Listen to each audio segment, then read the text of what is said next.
Il poeta e scrittore Edoardo De Biasi, dal libro Sapori Vita.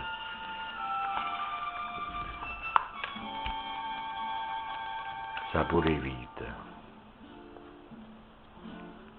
Ma non ti scava giù dinti sacca, perché cerca la parola soffonnata che la catuggio luce ti ha stipata contro i maluocchi, mire e occhi sicche.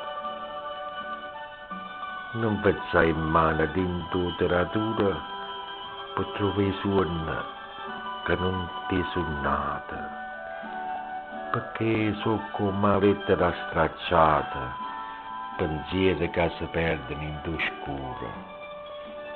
Cerca di non ti isolare, ma a mezza gente, la vita le ha cambiato giorno per giorno, se no ti passa e muori inutilmente.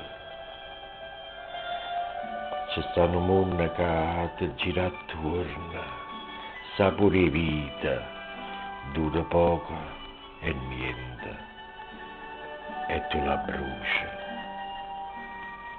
non ti metti scuro.